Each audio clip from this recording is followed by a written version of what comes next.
Hello दोस्तों, स्वागत है आप सभी का आपका अपने चैनल बेसिक नॉलेज में। दोस्तों आप सभी जल्दी सुबह से उठ गए हैं और आज आप लोग का एग्जाम है। आप सभी को सबसे पहले दोस्तों आप सभी एग्जाम के लिए ढेर सारी शुभकामनाएं। भगवान करे आप सभी का एग्जाम बहुत बढ़िया जाए और आप लोग अच्छे अच्छे नंबर लाएं।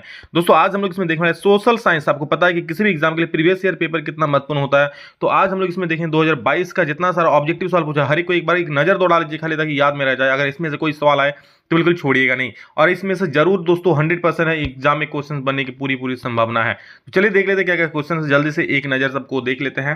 ठीक है, और इससे आप लोग को ये चीज आप लोग को आंसर की पहले बताए थे और इसका प्रीवियस ईयर क्वेश्चन पेपर भी मैंने अपलोड कर दिया था, लेकिन एक बार जो नहीं देखें जरूर देख लीजिए, जो देखें वो रिवीजन कर लीजिए इससे। ठीक है, बिल्कुल ऑफिशियल क्वेश्चन है, 2022 में पूछा गया था और इस बार भी इसमें से प्रश्न पूछने की पूरी संभावना है। तो देखिए क्या क्या सवाल है। चलिए, सबसे पहला सवाल है दोस्तों कि फ्रांस में प्रथम विद्रोह कब हुआ था। तो याद रखिए फ्रांस में दोस्तों प्रथम विद्रोह जुलाई 1830, यानी कि ऑप्शन नंबर 1 बिल्कुल सही हो जाएगा। अगला सवाल है, निम्न में किसका विश्वास था कि ईश्वर की मर्जी के अनुसार राष्ट्र ही मनुष्य की प्रकृति इकाई थी। मतलब किसने ये कहा था, किसका विश्वास था कि ईश्वर की मर्जी के अनुसार राष्ट्र ही मनुष्य की प्रकृति की इकाई थी। तो 2 का दोस्तों सही हो जाएगा। यहाँ पर ज्यूसेppe मैत्सिनी का ये विश्वास था, इसका ज्यूसेppe मैत्सिनी 2 का 3 सही हो जाएगा। नेक्स्ट क्वेश्चन देखिए दोस्तों क्या बोल रहा है हम लोग का, निम्न में से कौन सी घटना पूरे यूरोप के शिक्षित अभिजात वर्ग में राष्ट्रीय भावनाओं को संचार किया। तो दोस्तों ये क्या था, यूनान का स्वतंत्रता संग्राम में, ऑप्शन 2 का सही हो जाएगा।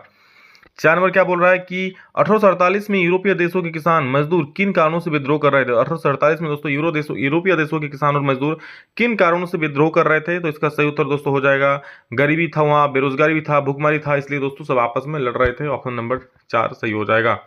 अगला सवाल है, निम्न में से किसने अपने उद्देश्यों के प्रसार के लिए यंग इटली नामक एक गुप्त संगठन का बनाया था। तो दोस्तों यंग इटली किसने बनाया था, ज्यूसेppe मैत्सिनी ने बनाया था। ऑप्शन नंबर 2 सही हो जाएगा। अगला सवाल है, प्रथम विश्व युद्ध में रक्षा व्यय में भारी इजाफा होने के कारण खर्चे की भरपाई के लिए निम्न में से क्या किया गया। तो दोस्तों युद्ध के नाम पर कर्ज लिए गए। 6 नंबर का सही सवाल क्या होता है, युद्ध नाम पर कर्ज लिए गए, करों में वृद्धि कर दी गई, सीमा शुल्क बढ़ा दिया गया, मतलब ये सारी चीज किए गए, इसलिए ऑप्शन डी, हरे भाई रुख, ऑप्शन डी यानी कि 4 नंबर सही हो जाए इनमें से सभी। नेक्स्ट क्वेश्चन 17 नंबर देखिए क्या लिखा हुआ है कि अहिंसा एक धर्म सभी भारतीयों को, अहिंसा का धर्म सभी भारतीयों को एकता के सूत्र में बांध सकता है, यह विश्वास किसका था। दोस्तों अहिंसा वाला बात जब भी आएगा तो महात्मा गांधी का नाम सबसे पहले आएगा, महात्मा गांधी जी हो जाएंगे। 7 का 1। 8 नंबर क्या बोल रहा है कि जालियांवाला बाग मैदान में अमृतसर के गांव के लोग किस मेले में शिरकत करने के लिए जमा हुए थे। तो दोस्तों वहां बैसाखी का मेला चल रहा था, जिसमें सभी लोग शिरकत होने के लिए पहुंचे थे और अंधाधुंध गोलियां जनरल लाइन ना के चला दी थी। अगला सवाल है दोस्तों, इसमें देख सकते हैं क्या है। अगला सवाल, महात्मा गांधी द्वारा वायसराय इरविन को लिखे खत में सबसे महत्वपूर्ण मांग किस वस्तु पर लगाए गए कर को समाप्त करने के बारे में था। तो दोस्तों जो नमक पर कर लगाया गया था ना, उसको समाप्त करने के बारे में था। 9 का 1 सही हो जाएगा। चलिए नेक्स्ट 10 नंबर सवाल देखते हैं क्या लिखा हुआ है। हिंद स्वराज नामक पुस्तक के लेखक कौन है। तो दोस्तों बहुत बढ़िया सवाल है, हिंद स्वराज के लेखक है महात्मा गांधी जी। 10 का 3 सही हो जाएगा। अगला सवाल देखते हैं दोस्तों, 11 नंबर क्या बोल रहा है, जर्मनी के एकीकरण का श्रेय किसे दिया जाता है। जर्मनी का एकीकरण दोस्तों किसके कारण हुआ, इसका श्रेय किसे मिलना चाहिए। तो ऑटोमन बिस्मार्क हो जाएगा, यानी कि तो ऑप्शन नंबर 3 बिल्कुल सही हो जाएगा। अगला सवाल है, चोरी चोरा कांड किस वर्ष हुआ दोस्तों। तो चोरी चोरा कांड जो हुआ था वो आप लोगों को 1922 ईस्वी में हुआ था, यानी कि ऑप्शन नंबर 1922 में हुआ था, इसलिए ऑप्शन नंबर 4 सही हो जाएगा। अगला क्वेश्चन है हम लोग का कि पवन द्वारा मैदान अथवा ढालू क्षेत्र से मृदा को उड़ा ले जाने वाली प्रक्रिया को क्या कहा जाता है। दोस्तों इसका सही उत्तर आपका हो जाता है, 13 का आप लोग का हो जाएगा, इसका पवन अपरदन हो जाएगा। ठीक है, पवन द्वारा जो मृदा ऊपर उड़ा कर ले जाएगा, तो पवन के कारण अपरदन होता है, तो पवन अपरदन हो जाएगा। उत्पत्ति के आधार पर 2 संस्थानों को 2 भागों में विभक्त किया गया, उनके नाम क्या गया। तो दोस्तों उत्पत्ति के आधार पर 2 संस्थान होते हैं, एक होता है जैव और एक होता है अजैव। तो 14 का दोस्त सही उत्तर होगा, ऑप्शन नंबर 3 हो जाएगा, जैव और अजैव संसाधन। नेक्स्ट क्वेश्चन यह है, निम्न में से किस मृदा को रेगुड़ मृदा भी कहा जाता है। दोस्तों कपास उगती है, काली मृदा जो है, ठीक है, काली मृदा को क्या कहते हैं, रेगुड़ मृदा भी कहते हैं। 15 का जो है 2 बिल्कुल सही उत्तर हो जाएगा। 16 नंबर देखिए क्या बोला है, 16 नंबर में बोला है, जून 1922 में ब्राजील के किस शहर में प्रथम अंतर्राष्ट्रीय पृथ्वी सम्मेलन का आयोजन किया गया था। दोस्तों प्रथम अंतर्राष्ट्रीय पृथ्वी सम्मेलन जो कि जून 1992 में आयोजन किया गया था, और ये दोस्तों रियो डी जेनेरियो में किया गया था। ठीक है, ब्राजील के रियो डी जेनेरियो में। नेक्स्ट क्वेश्चन है, निम्न में से भारत के किस राज्य में खनिजों और कोयलों का प्रचुर भंडार है। तो 17 का दोस्तों सही उत्तर हो जाएगा, ऑप्शन नंबर 4 झारखंड, मध्य प्रदेश और छत्तीसगढ़ में। अगला सवाल है हमारा कि भारत में भूमि का कितना प्रतिशत भाग भू क्षेत्र मैदान के रूप में है। ठीक है, भारत में भूमि का कितना प्रतिशत भाग भू क्षेत्र मैदान के रूप में है, तो इसका सही उत्तर दोस्तों हो जाएगा आप लोग का 43%। ठीक है, 43% आपको लोग का यहाँ भू क्षेत्र मैदान के रूप में है। 18 का हो गया 2। नेक्स्ट देखते हैं 19 नंबर क्या बोल रहा है कि देश के क्षेत्रफल का लगभग 27% हिस्सा खनिजों, जीवाश्म ईंधन और वनों के अपार संचय के रूप में किस क्षेत्र को जाना जाता है। ठीक है, देश के क्षेत्रफल का लगभग 27% हिस्सा खनिजों, जीवाश्म ईंधन और वनों के अपार संचय के रूप में कौन सा क्षेत्र को जाना जाता है। तो इसका सही उत्तर दोस्तों हो जाएगा आप लोग का पठारी क्षेत्र। ठीक है, 19 का 1 बिल्कुल सही उत्तर हो जाएगा। 20 में देखिए क्या बोल रहा है, पंजाब में भूमि निम्नीकरण का मुख्य कारण क्या है। कई बार पढ़ा चुका आप लोग को, अधिक सिंचाई हो जाएगी। निम्न में से किस प्रांत में सीढ़ीदार खेती, तो जहां दोस्तों पहाड़ी इलाका होगा वहीं ना सीढ़ीदार खेती होगा। तो उत्तराखंड बोलो, उत्तरांचल बोलो, जो भी बोलो, ये किसका तो सही हो जाएगा। सेमी बात है, उत्तरांचल उत्तराखंड, अभी तो उत्तराखंड हो गया, पहले उत्तरांचल ही नाम था उसका। नेक्स्ट देखिए आप बोल रहा है भारतीय वन्यजीव अधिनियम किस वर्ष लागू किया। दोस्तों याद रखना, भारतीय वन्यजीव अधिनियम 1972 में लागू किया, और इसी के बाद दोस्तों प्रोजेक्ट टाइगर शुरुआत हुई जो कि 1973 में हुई थी। कौन सी परियोजना सतलुज ब्यास बेसिन में जल विद्युत उत्पादन के लिए सिंचाई के उत्पादन और सिंचाई दोनों के लिए काम में आती है। तो दोस्तों ये हो जाएगा भांखड़ा नागल परियोजना, यानी कि इसका 2 सही हो जाए, भांखड़ा नागल परियोजना। दुनिया भर में जल की कमी किन कारणों से बढ़ रही है भाई साहब। सूखा है, सिंचाई की बढ़ती मांग है, जल की व्यर्थ बर्बादी, यानी 24 का जो है ऑप्शन नंबर 4 बिल्कुल 100% सटीक जवाब, परम सत्य उत्तर हो जाएगा। अगला सवाल है हमारा कि बेल्जियम 1950 और 1960 के दशक में किन भाषा के बोलने वाले समूहों के बीच तनाव बढ़ने लगा। कौन सा, तो बेल्जियम में 2 ही भाषा थी, फ्रेंच और डच, तो इन्हीं के बीच में तनाव बढ़ा होगा। तो 25 का दोस्तों 1 सही हो जाएगा। और हमारा है श्रीलंका मतलब हमारा अगला क्वेश्चन है, श्रीलंका में अधिकतर सिंगली भाषी लोग किस धर्म के मानने वाले होते हैं। तो दोस्तों वो बौद्ध धर्म को मानते हैं। 26 का 3 सही हो जाएगा। नेक्स्ट 27 नंबर देखिए क्या बोल रहा है कि बेल्जियम में 1950 और 1960 के दशक में किन भाषा के बोलने वाले समूहों के बीच तनाव बढ़ने लगा। दोस्तों बेल्जियम में 1950 और 60 के दशक के बीच किन भाषा के बोलने वाले समूहों के बीच तनाव बढ़ने लगा। तो इसका सही उत्तर दोस्तों हो जाएगा फ्रेंच और डच। बेल्जियम में वही 2 भाषा रहते थे, फ्रेंच और डच, तो इन्हीं के बीच में कुछ बोला वाली हुई होगी।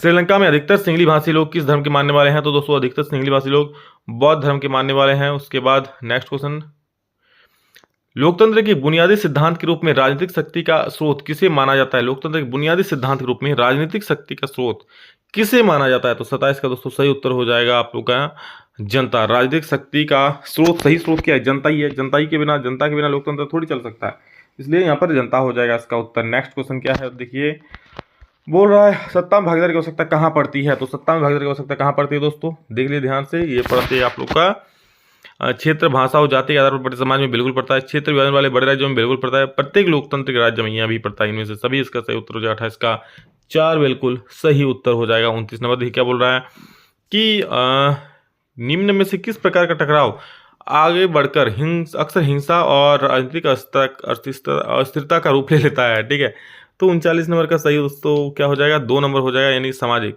कौन सा टकराव, तो सामाजिक टकराव ही आगे बढ़कर दोस्तों मानसिकता का मतलब अस्थिरता का रूप ले लेता है। उसके बाद अगला सवाल है हमारा क्या देखिए, संविधान और विभिन्न स्तरों की सरकारों के अधिकारों की व्याख्या करने का अधिकार किसे है। तो दोस्तों ये आप लोगों का सरकार के जो भी अधिकार है उसको व्याख्या करने का अधिकार किसे है। तो 30 का सही उत्तर दोस्तों हो जाएगा आप लोग का न्यायालय में ही सब कुछ न्याय होता है। अगला सवाल हमारा है क्या कि पुलिस, व्यापार, वाणिज्य, कृषि और सिंचाई जैसे महत्वपूर्ण विषय किस सूची के अंतर्गत आते हैं। तो ये सारे दोस्तों राज्य सूची के अंतर्गत आते हैं, पुलिस, ये सारी चीज। ठीक है, 31 नंबर का क्या हो जाएगा, इसका जो सही उत्तर दोस्तों होगा ऑप्शन नंबर 3 सही हो जाएगा, राज्य सूची। नेक्स्ट क्वेश्चन है, केंद्र शासित प्रदेश वाले इलाजों का शासन चलाने का अधिकार, विशेष अधिकार किस सरकार को प्राप्त होता है। बोला केंद्र शासित प्रदेश वाले इलाकों का शासन चलाने का विशेष अधिकार किसी सरकार को प्राप्त है। तो 32 का दोस्तों सही उत्तर हो जाएगा आप लोग का, याद रखो ऑप्शन नंबर 1 केंद्र सरकार। ठीक है, केंद्र शासित प्रदेश वाले इलाकों का शासन चलाने का विशेष अधिकार क्या है। केंद्र शासित प्रदेश पर कौन शासन चला सकता है, तो केंद्र सरकार ही चला सकता है, राज्य सरकार थोड़ी चला पाएगा। केंद्र शासित है ना भैया, केंद्र शासित है तो राज्य सरकार केंद्र सरकार चलाएगा। अगला सवाल है, जब केंद्र और राज्य सरकार की शक्तियां लेकर स्थानीय सरकार को दी जाती है तो इसे क्या बोलते हैं। तो इसे बोलते हैं सत्ता का विकेंद्रीकरण की सत्ता का हस्तांतरण। तो 33 का दोस्तों सही हो जाएगा आप लोगों का, जी हाँ, सत्ता का विकेंद्रीकरण। आर्थिक विकास के अंतर्गत सम्मिलित लक्ष्य होते हैं। आर्थिक विकास के अंतर्गत सम्मिलित लक्ष्य क्या होते हैं, तो नियमित रोजगार, स्वतंत्रता, बेहतर मजदूरी, ये सारी चीज आर्थिक विकास के अंतर्गत सम्मिलित है। तो इसका दोस्तों अगला सवाल है, आर्थिक विकास के अंतर्गत सम्मिलित लक्ष्य क्या। आर्थिक विकास के अंतर्गत दोस्तों सम्मिलित लक्ष्य क्या है, तो इसका सही उत्तर आप लोग का हो जाएगा नियमित रोजगार, स्वतंत्रता और बेहतर मजदूरी सभी दोस्तों आर्थिक विकास के अंतर्गत ही आता है। तो ऑप्शन 4 इनमें सही हो जाएगा। ठीक है, नेक्स्ट क्वेश्चन है, भारत के किस राज्य में गरीबी का प्रतिशत सबसे अधिक है? तो दोस्तों बिहार में सबसे अधिक गरीबी है। नेक्स्ट क्वेश्चन हमारा, भारत में प्रचंड बेरोजगारी सामान्य किस क्षेत्र में दिखाई पड़ती है? तो दोस्तों प्रचंड बेरोजगारी जो दिखाई पड़ती है वो आप लोग का कृषि क्षेत्र में दिखाई पड़ती है। ठीक है, नेक्स्ट क्वेश्चन हम लोग का 37 नंबर, प्रचंड बेरोजगारी मतलब हर साल मतलब हर वक्त बेरोजगार नहीं मिलता है। ठीक है, और जब काम होता है तो रोजगार मिलता है। नेक्स्ट क्या है, भारत किस वर्ग के देशों में आता है?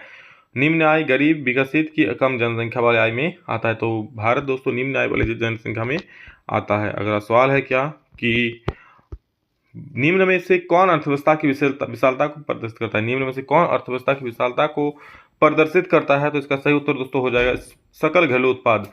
अर्थव्यवस्था की विशालता कौन दिखाता है? अर्थव्यवस्था कितना है कितना नहीं कौन दिखाता है? जीडीपी दिखाता है, तो घरेलू सकल घरेलू उत्पाद दिखाएगा। अगला सवाल है, परिवहन, भंडारण, संचार, बैंकिंग सेवाएं और व्यापार किस क्षेत्र के गतिविधियों के प्रमुख उदाहरण हैं? तो सारे दोस्तों ये सेवा क्षेत्र के ही है, तो द्वितीय क्षेत्र हो जाएगा 39 का 3 बिल्कुल सही हो जाएगा। और अगला सवाल है दोस्तों कि कृषि क्षेत्र के श्रमिकों में किस प्रकार की बेरोजगारी पाई जाती है? दोस्तों कृषि क्षेत्र में अल्प बेरोजगारी पाई जाती है। ठीक है, कुछ साल के कुछ महीने काम मिलते हैं, कुछ महीने नहीं मिलते हैं, तो यहाँ पर अल्प बेरोजगारी पाई जाती है। दोस्तों ये था आप लोग 40 सवाल, 40 सवाल को देख लीजिए। ठीक है, ये प्रीवियस ईयर क्वेश्चन पर है और इसी प्रकार का एग्जाम का क्वेश्चन आप लोग एग्जाम में पूछ जाएंगे। तो हर एक सवाल को देख लीजिए, इसमें से दोस्तों सवाल जरूर रहेंगे आप लोग एग्जाम में, इसलिए एक भी क्वेश्चन मिस मत करना, हर एक को देख लो। ठीक है, चलो so best of luck exam के लिए। Thank you all of you, love you all. अभी के लिए दोस्तों फिर नेक्स्ट में जल्द मिलेंगे, तब तक जय हिंद, वंदे मातरम।